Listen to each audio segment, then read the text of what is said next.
All right, thank you everyone so much for joining us today. My name is Kate Genser. I am here on the marketing team at LHH. A few housekeeping items before we get started. We have all lines on mute. They'll stay on mute for the duration of the presentation. We want this to be relatively informal. We want it to be a conversation. There's a lot of data, so we would prefer to not just talk at you. If you have questions, please submit them into the Q&A box and we'll take them as they come. The session is being recorded, so we will send out a replay as well as all of the slides to registrants after, within the next day or so. We did receive some questions in advance when you registered. We've incorporated as many of those as we could. Some of them were quite specific, so we might have to follow up with you after if we don't get to those, but we did receive them, so we will be in touch. All right, at LHH, we are a global leader providing comprehensive support through every stage of an employee's journey. We partner with organizations all over the world to support people's career moments, from recruitment all the way through what we're talking about today, which is career transition and separation. My colleague, Kim Spurgeon, will be leading this conversation, so let me turn it over to her to introduce herself. Thanks, Kate, and welcome to our webinar today. Good morning or good afternoon, depending on where you are in the country. I'm Kim Spurgeon, and I oversee our career transition and career mobility business for Canada. So that gives me the distinct pleasure to talk to organizations across the country from many, many different industries. So excited with some of the data that we have uncovered as a result of our benchmark study. So just to give a little context, we surveyed over 700 HR leaders, specifically 200 in Canada. The data we're going to look at is primarily Canadian. I will show a couple examples where there's differentiation between Canada and US data, representing 15 different industries. And the key for us in Canada as a small mid-market is we did organizations under 100 and organizations over 10,000. And so that is really key to see the differences between small and larger organizations. So let's get started and get looking at some of this data. Get into it. So severance and separation packages have become more generous. So one of the questions that we asked in the survey is, have they become more generous in the last 3 years? And you can see resoundingly they have, 65% more generous in Canada. And just to give context, American was 72%. So theirs were even more generous than Canada. Less generous, 14%, and obviously no change at 21%. What I found very interesting is the data hit multiple industries and multiple size of organizations. As you can see from the data here, is multiple organizations had a huge change in their generous or in their severance amount. So let's take a look at the specific data. So this might be a little bit of an eye chart for you, but I think what's important here is to take a look at some of the industries overall. Financial services, healthcare, and technology definitely had a huge shift in the last 3 years. What I think is interesting about this data is you think about financial services, huge disruption in financial services in Canada specifically. Lots of turmoil, lots of change. On the flip side, healthcare has had a lot more stability in it, but both industries have had more generous packages. If you look at technology, another industry that's had huge disruption in North America and globally is technology, and it again had huge change in generous severance packages. So what does this all mean? I think if we look over the last 3 years post-COVID, the job market's become more volatile, the economic situation has become more volatile, and the importance of employer brand and how we treat employees has also become more of the forefront, with the beauty of social media and the ability for people to communicate more broadly to everybody. So I think some of those changes have reacted to the economic conditions, COVID conditions, as well as access to social media. So it's interesting to take a look at some of those facts. I'll go to the next slide and look at some of the other data. So Oh, what this we're is going to where do, so go ahead, Kate. I was going to say we wanted to poll this audience. This is not statistically valid, but just for our own interest. How are severance packages at your organization panning out when you think about the last 3 years? Have they become more generous, stayed the same, or gotten less generous?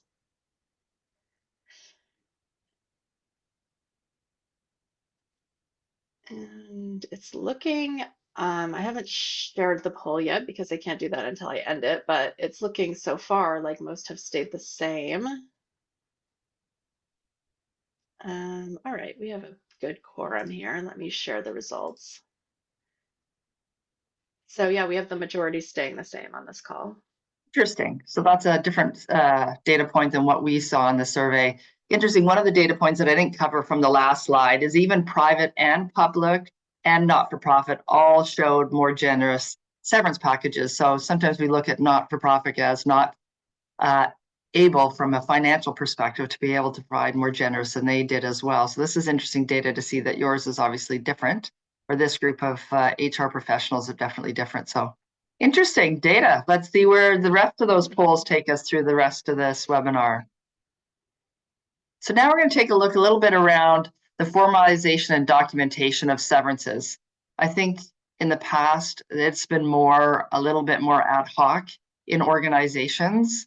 What we have seen, and we did do a comparison of Canada, US on this data, is it's definitely more common in Canada than it is in the US. And I'll just put it out there. We obviously have a lot more legislation that guides us to do that. So that's part of the reason.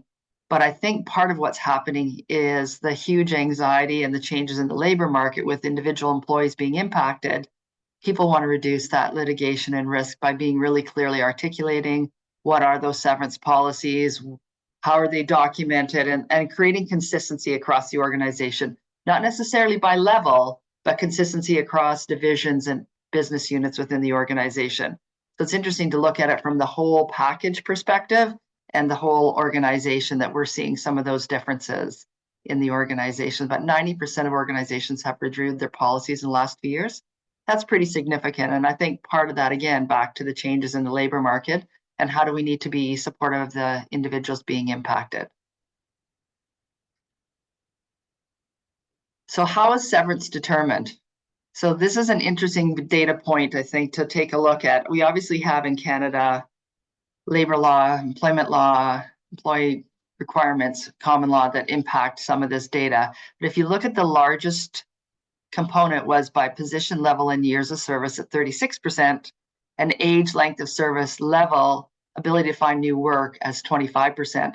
I often see those two together or bunched together when I talk to organizations as being the primary reason or primary formula used to actually impact the severance determination. However, having said all that, I think the time and place of when someone's being terminated also impacts that. Is it a one-off? Is it a restructuring? Is it a business transformation? If you're having multiple people impacted at one time and it's more consistent to do one process, it might look differently. So there is other factors that impact that, but I think it's important to take a look. No set formula was only 5% in the entire survey group, which is interesting. And the flat number of weeks was 10%. Flat numbers of weeks per years of service for all employees indicate weeks per years of service was 9%. So flat numbers of weeks by position and level, that sometimes I see more often when people are having a huge restructuring to create consistency and faster to move through the process. But let's do a deeper dive and see what we find.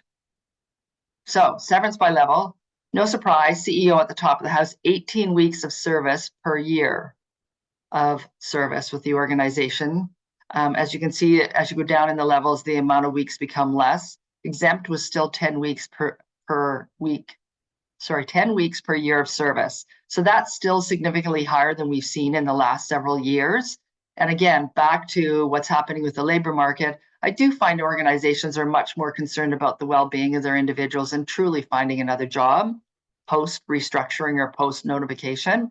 So it's interesting to see the data show an increase on the exempt level, which to me is a good sign in terms of people really being concerned and doing the right thing for their employee population. But let's do a little bit further look into that data. So reasons severance are given. And I did do a comparison of Canada, US, because there was some interesting data points that actually changed between Canada and US, and we'll talk a little bit about those. But under the circumstances, people have different reasons for providing severance, and those will also impact your formula that you use within the organization and how generous you are and how not generous you are. So let's take a look at that, because I also think from an HR perspective, your point of view is going to sometimes look different from a CEO point of view, which is purely going to be more cost driven and employer brand driven. So at the top of the list, retirement was the number one reason given for the people surveyed, which I think people are using this as an enticement to get more people to retire and to make sure that it enriches the package for those individuals being impacted. And we'll come back to that retirement data because I'm going to dig a little bit deeper on that retirement data. The next is termination due to reduction in force or corporate restructuring. And that is an interesting data point because this is an example where you have people leaving the organizations that are actually well qualified and maybe key talent. Unfortunately, due to the structure of the business, you can't keep them. So that creates a different dynamic in terms of the people being impacted. And what are we doing with those qualified people that are leaving out the door? The last one that I want to comment on is termination for cause. And the reason, obviously, for those who are familiar with Canadian and US legislation, we have much stricter legislation around termination for cause. And as we know, it's much more difficult to hit those thresholds to terminate for cause. So the solution, obviously, is provide severance. And so that, to me, is the major differentiation between Canadian and US data. I think at the end of the day is thinking about what is the right package to give the right people for the right time. What is that? As you can see, the lower amount of severance reason it was used as change of control and ownership. There's a double and single triggers. This isn't often common unless it's executive at the top of the house, but it's definitely something to think about if you're putting packages together for really senior people in your organization. So next one, I think this is a really critical component of planning your severance, planning your restructuring, planning your notifications. Just to clarify, career mobility from our perspective means you're helping people move into a new role if their role no longer exists or the skill set doesn't fit anymore for where you're taking the business. Redeployment is giving people that are at risk of losing their job an opportunity to look for work prior to the last day they work or prior to their termination. So those are kind of the two components that we look at when we look at career mobility and redeployment. And it's interesting to see that 58% implemented a redeployment initiative as a result of the data and looking at the cost structure of terminating people. Another 26 obviously looked at it and said, no, we're still going to terminate. It's interesting. What I see often is organizations wait too long to make that decision to implement a redeployment program. They want to, in terms of from what they think is a best practice, but sometimes they run out of time and therefore they choose not to do something because it's an easier option.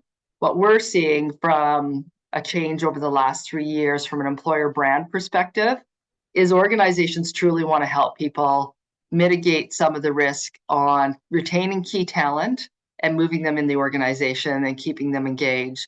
People really want to support those before they depart, partly to manage costs, it reduces your severance costs, partly to say we're doing the right thing for the employee, but more importantly, and often when we hear from senior people, is it's the right thing to do for our employer brand. But it really helps reduce the anxiety in those individuals being impacted when they have a chance to start preparing for their job search before they leave. My experience is when people get the notice that they're losing a job, it's like, oh my God, where am I going to get a job? What about me? What about me? What about me? Big focus on ourselves. So if we reduce that anxiety to help get them prepped, it also helps them stay focused on the job they need to do prior to their last day. So let's do a poll and see what we hear from all of you on this call.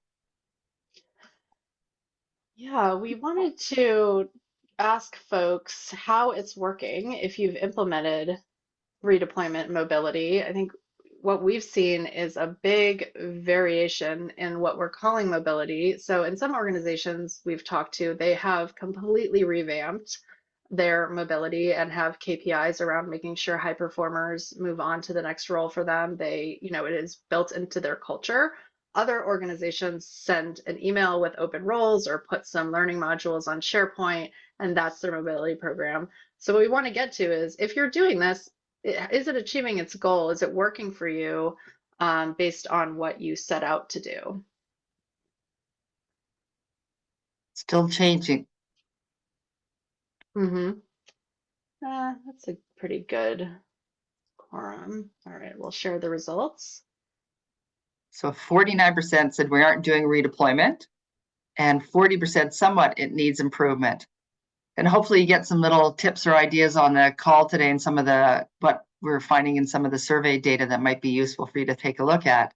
And it's interesting, one of the growing things that we're seeing best in class organizations are really taking the time and effort to incorporate redeployment to help mitigate costs, which we know any restructuring or major reorganization is a costly adventure for any organization. So good to take that up and see where that takes you. Interesting.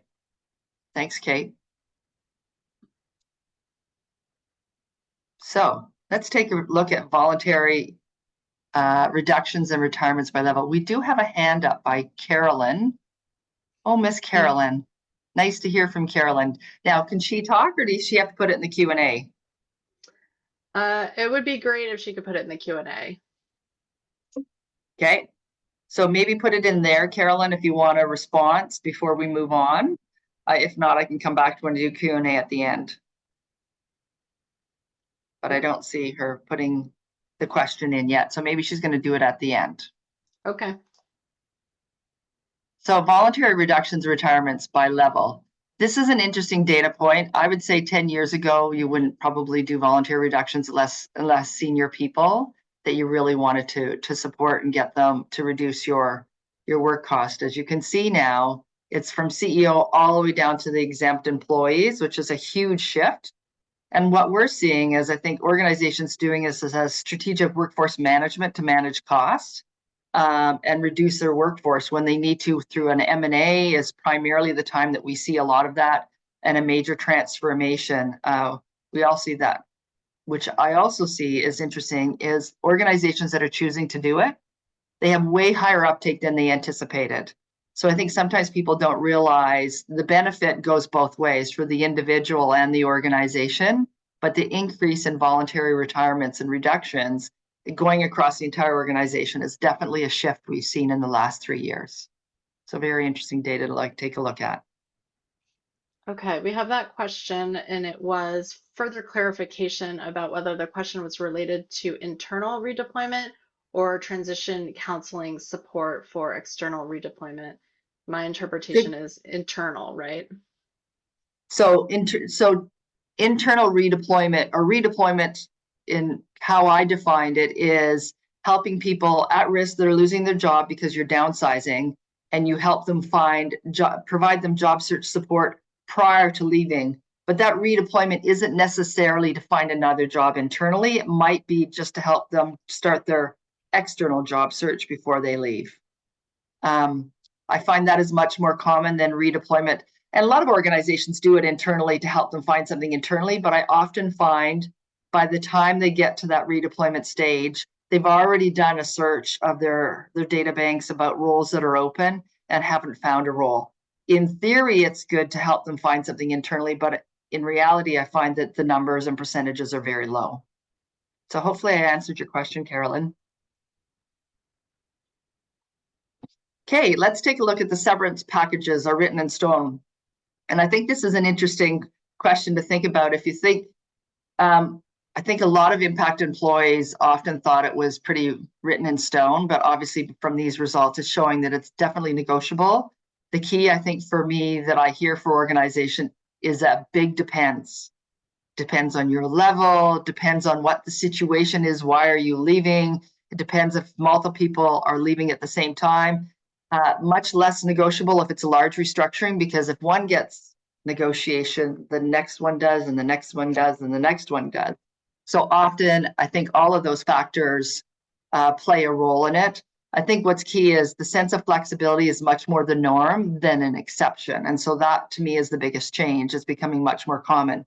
And on the right chart, you see the things that we hear about, and individuals are negotiating their bonus, compensation, obviously their career transition or outplacement support. Are they getting lump sum or salary continuance? Keeping company material like equipment, computers, phones, etc., and then asking for recommendations and referrals as they move on, looking for their next role. So those are some of the things that we're seeing in terms of the market, but I think the norm of negotiating them has become much more normal in what we see our candidates are experiencing. So we're going to do another poll to hear what you're experiencing as an HR professional. All right, so the next slide will have our data that we collected on what are the most important reasons for offering outplacement support. And we'll look at what the survey said, but we're curious to see if it lines up with what the folks on the phone are seeing. I think this is one of the more contentious, not contentious is not the right word, but the questions of, we did a similar presentation for the US audience and got a question in the chat about, oh, come on, this is all about litigation. And it's, we were talking about it's the importance of brand that we see when talking to folks. All right. So how is the poll shaping up? Interesting, very close. It's the litigation is once again leading the charge. All right, let me share the results here. Litigation is the first one, and because it's our responsibility. You might have tipped them off on that, Kate, with your commentary. Who knows? But it's interesting. I also think it's not either or, it's and. And so right.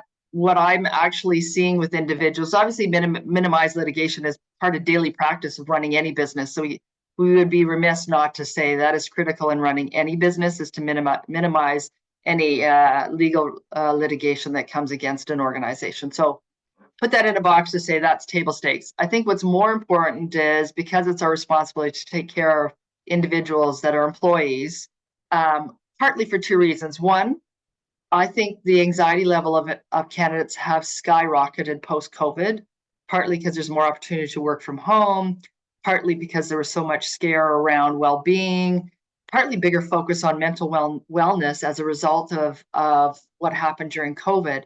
So I think there's lots of reasons why that took place, but I do think that impacts other components of how we support people, and we'll look at this data. But I think it's really interesting to say, because it's our responsibility to take care of our employees. In my opinion, and some of you may have heard this if you've ever worked with me in the past, is how you treat someone onboarding an organization is exactly how we should be treating them when they leave, because it does truly matter. And it also matters about the brand of the actual individual organization as well. As we know, that has become front and center of many individuals and organizations. So let's take a look at the data in terms of what comes out of it. The top number one was successful transformation of our organization. And I think that was not one of the ones on the poll, which is interesting. But the next two are, because of responsibility to take care of the workforce and the employer brand, it's at 76%. We're definitely top of the list. Now, minimize litigation, which was the highest from this group, wasn't necessarily the highest there. But I think this was an honest conversation around that is critical. I just don't think it's either or. I think it's an and. And so as people say, okay, we want to minimize risk, let's take care of that. What are the other things that are important to us? And I think this is part of how people define their organization and what their employee value proposition, what we see as an employer, and how do we want to be perceived in the market. And we know with a tight labor market, it's always important to make sure people perceive how you treat people when they leave. And I can hear from organizations that do a very good job in treating the organizations and the scuttlebutt from the impacted candidates. And I've also heard from individuals that are not treated the best from organization and their commentary. And we'll get into that a little bit later. But one of the things we do is we look at net promoter scores as part of our survey data to say, how do you feel about the organization post your support with us? So we do look at some of that data to say, how are people feeling? Do they feel like they were well supported by the organization they just left? So very interesting data to see where that lands. Thanks for the Yeah. tip on that there, Kate. Sorry if I skewed our poll. The other thing I'll say about this data is it's in the aggregate for Canada, and I didn't look at the crosstabs, but I suspect there's going to be a difference in the way people answer the question depending upon their role. That somebody who's the head of Yes, HR is going to answer differently than a board member or a CEO or somebody who's a senior manager of some other function. So you probably see a lot of variance depending upon what they do. for sure. So let's dig down into the actual components of crew transition. Interesting in terms of some of the data that we have on here. And one of the comments I would make are these are the most common ones people are familiar with, but there's so many other elements of crew transition that you can't fit on a page. So we picked the ones that were the most common, ones that people are aware of. The ones that came, and I'll comment on this because it was a bit different for the US than it was Canada. The ability to customize program by level was the largest if you look at the scores of 4 and 5 combined. That was number one. Technology resources was number two. And then resume services or written resume, as it's called on this actual survey. What I think is interesting, the number one concern in the US was technology resources, which is a little bit of a different focus. But I do think with the change in innovation and the focus on AI, that will continue to moderate this or change this. So I'd like to see what is this data going to look like in 3 years and whether it's completely different. At the end of the day, technology cannot replace the human touch. And as we see, empathy has become a bigger concern and mental well-being as part of candidates we're working for. So that one-to-one specialized or personalized touch is definitely really key to every individual that we've meet in our programs. One of the things I think is also important to note is as an organization, we use this data to help us influence our innovation. Where are we going to go? Where are we going to invest to support our candidates? And I have to say, AI is probably the biggest growing area for us. And we've actually have a number of new technology support our candidates from an AI. Even how do you job search using AI technology in terms of your job searching efforts? So lots of interesting things that are coming out of this. And I'll be curious to see what it looks like in the next 3 years. Average length of career transition packages. I included this data because we often get asked by our customers, what should we do? What do you think is the right thing to do? What's the level and support we should do? So I kind of isolated kind of the top of the house and the bottom of the house, and then put everybody else in between. So at the top of the house, you're looking at a high percentage of CEOs that get basically above 6 months, and in some cases unlimited or 12 months. So that would be the biggest bucket of 59%, 6 months or longer, which I think is interesting. On the bottom end, exempt employees, a big portion of them are doing longer than 3 months. So if you combine 3 and 6 months together, you're looking over 50% are provided that. So to me, that's a shift. I think a lot of people thought, for junior people, they'll land quicker, they don't need that support. But what the data is showing is they're actually doing longer support for our candidates in terms of at that more junior level. And then I kind of put everybody in between on the right side here when you say 6 months or longer in terms of support for senior management, directors, managers, supervisors, and professional and technical. And I think some of these trends, again, this is going to vary by geography and the labor market and what's going on in the unemployment rate. If unemployment rate is higher, typically the packages go longer. If they're in a volatile market, I'll use Alberta with oil and gas, it's typically going to be higher. So all of those are going to be factors that are dependent, but I found it interesting to see majority in the middle are being offered 6 months or longer in terms of career transition support in terms of the people surveyed. And this is both Canadian and US data that I took a look at. Stay bonuses. This is another question I actually just got asked by someone on my team the other day about do people give stay bonuses? And if so, what does that look like? 83% of individuals surveyed actually do stay bonuses or retention bonuses. You might also know it as. And as we can see by these numbers, 37% said it's percentage of salary. 20% said additional severance, and then there was other formulas. Obviously, we don't know what those are. Only 18% don't do stay bonuses. Again, there's a number of factors impacting that. One is you don't want to disrupt the function of your business, especially if you're in a production area where you need to keep business running and seamless. whether it's an M&A, whether it's actually relocation of a business. But it's really critical to see that. But lots of economic uncertainty. We really need to keep talent during economic change and disruption. So this has been interesting to see. I would say stay bonuses has also increased. Now, we didn't cover that data specifically, but anecdotally, what I'm hearing from customers, the amount of organizations considering them has grown, but also the levels in which it's being offered in terms of who's getting it. Trying to reduce turnover. So that is our next our final slide. And I think this is a little bit of what are the things you can be doing. You know, the reduction of staff, whether it's one-off or many, has huge financial implications on the business and disruption of business, depending on how it's handled. So first course, often, if you can, is finding ways to reduce your turnover. And so some of the things that the respondents gave us as the reasons that they do, obviously career development, leadership development is a way to really develop talent and keep them engaged and stay focused. But there's many, many other reasons and other components of what you can be doing to reduce your turnover. Enhance employee communication. And what that really gets into is, are we communicating our vision, our strategy, where we're taking the business, getting people excited to stay with the organization? Updating job descriptions. Does what I do align to what the job descriptions happen? And sometimes there's disgruntledness because those don't match. Improve recruitment and selection process. Are we hiring the candidates we need for the future? Reskilling is a big thing. I expected, to be honest, reskilling to be much higher on that list than it was, because we have many organizations that are spending time reskilling staff. As we know, it's sometimes a cheaper option to reskill because they have the institutional knowledge than to go out to the job market. So sometimes if you do that in advance, as you're thinking about your transformation of your business, what is it we could do to reskill? How do we help them get there? New compensation system, that is always a big discussion. Enhanced benefits programs, if that's a value proposition for the individual, and improved performance appraisal process. And this comes down to, are we having the conversations about where people are taking their careers and how do we know that we're actually engaging the people on our teams?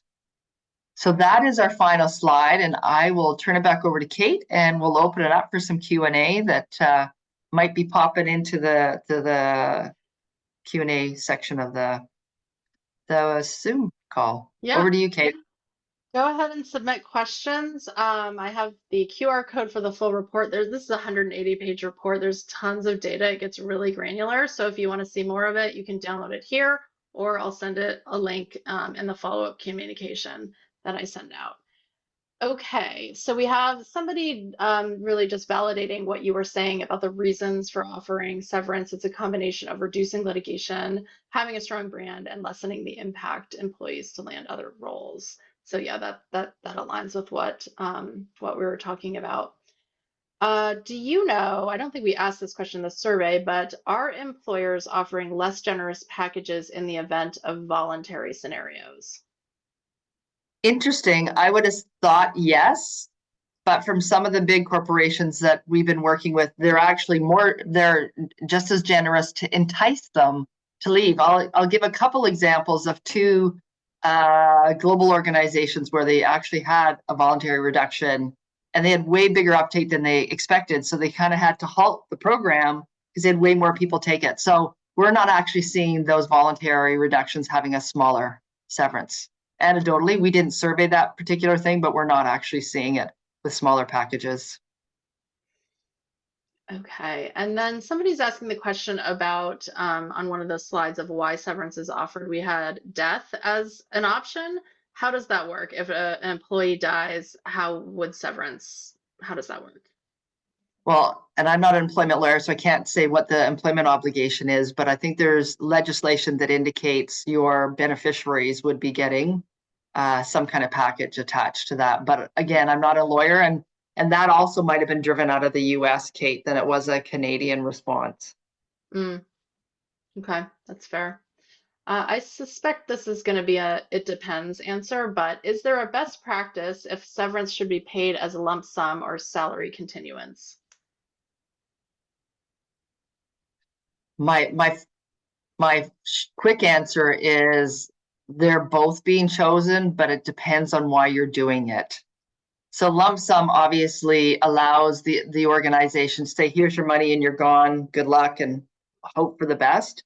And it actually gets them off their financial books if they do the lump sum.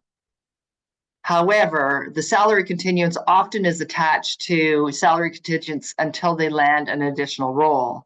So the salary continuance is more beneficial to the organization if they're tracking it to the individual until they land.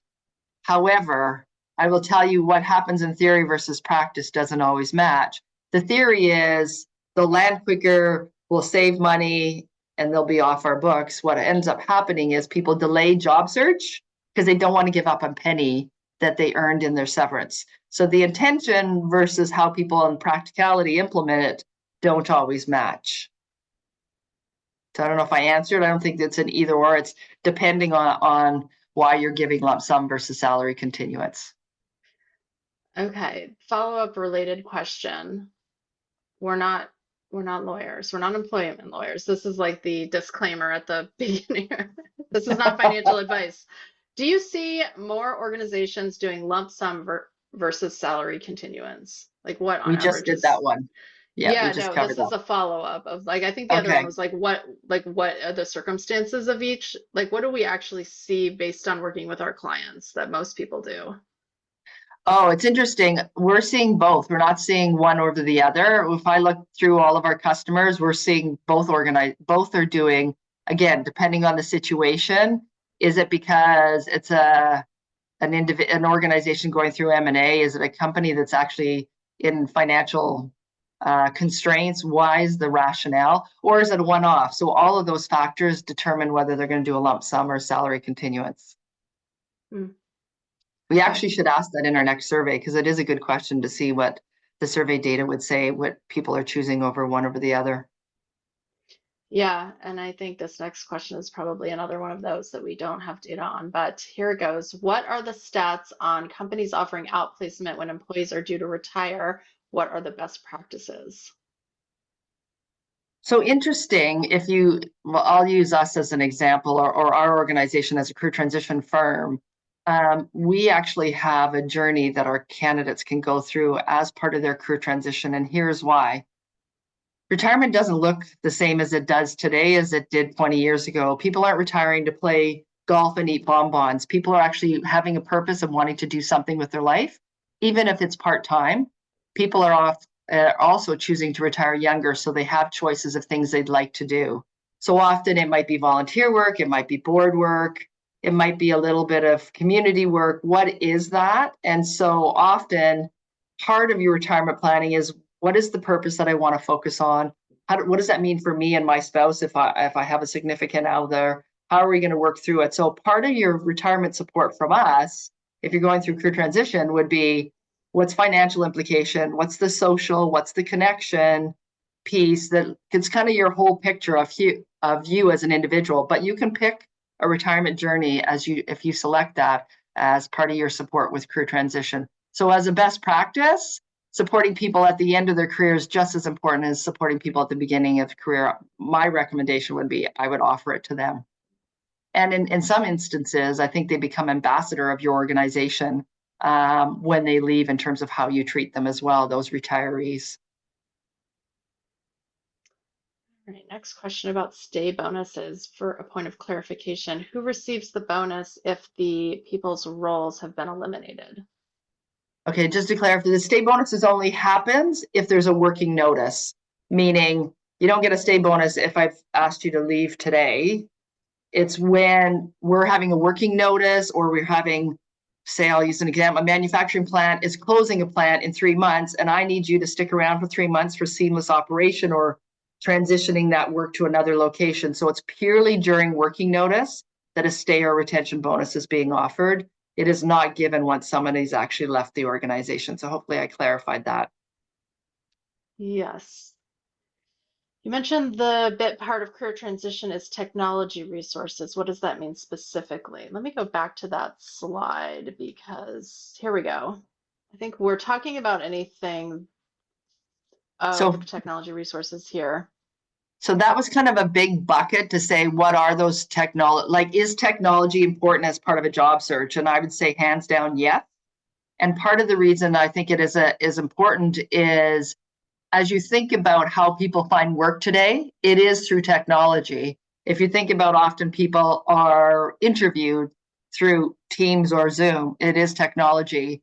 If you think about how people use LinkedIn to find a job, it is technology. So to me, it isn't either or in person or technology. It's basically complementing the support from a coach.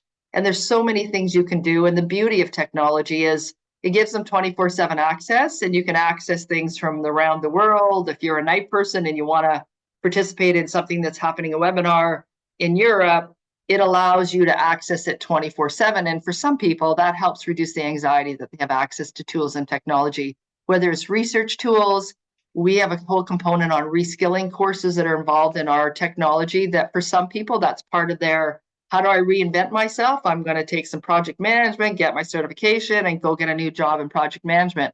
So those are the types of things that supplements the job search. Job search is no longer, here's the tactics to go to an interview or write a resume. That's only a small portion of job search. There's so many other elements attached to job search, and that's what technology provides. It enables that coaching conversation with the candidates that the coaches work with. So hopefully I've answered that one.